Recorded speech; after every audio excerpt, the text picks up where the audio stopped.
So మనం చెట్లు పెంచుకోవాలనుకుంటున్నాం కదా, మేమైతే ఇలా గ్రోన్ బ్యాగ్స్ అయితే చేసుకున్నాం చాలా చెట్లకి. మీకు కూడా హెల్ప్ఫుల్ అవుతుందని ఇవాళ ఒక గ్రోన్ బ్యాగ్ వీడియో అయితే అప్లోడ్ చేస్తున్నా. మా అమ్మ అయితే గ్రోన్ బ్యాగ్ తయారు చేస్తుంది. ఇవాళ మేము ఒక చెట్టు ప్లాన్ చేయబోతున్నాం కొత్తగా, అది కూడా మీకు అప్డేట్స్లో ఇస్తా. సో ఈ గ్రోన్ బ్యాగ్ ఎట్లా తయారు చేయాలో ఇప్పుడు చూడండి. ఇలాంటి ఖాళీ బియ్యం సంచి ఒకటి తీసుకోవాలి. చూసుకోండి, మనం ఎన్ని చెట్లైనా పెంచుకోవచ్చు అండి ఇందులో.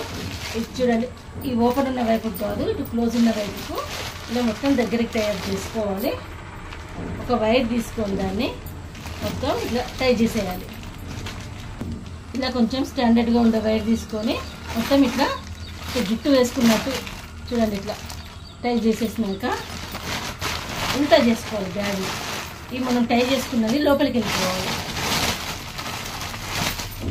లోపలికి వెళ్ళిపోయి ఇట్లా రావాలి. వచ్చినాక మనకు గ్రోన్ బ్యాగ్ అనేది ఏ సైజులో కావాలనే దాన్ని బట్టి ఆ సైడ్కి ఈ పైన ఉన్న దాన్ని లోపలికి మడవాలి. ఇట్లా లోపలికి ఫోల్డ్ చేసుకొని ఇట్లా అనుకుంటే గ్రోన్ బ్యాగ్ తయారైపోయింది. మనం టై చేసింది ఇట్లా కిందికి ఉండాలి, అడుగు భాగంకి ఉండాలి. చూడండి ఇట్లా. సో ఫైనల్గా మన గ్రోన్ బ్యాగ్ అయితే రెడీ అయిపోయింది. మంచిగా మట్టి కూడా ఇట్లా పెట్టేసుకున్నాం.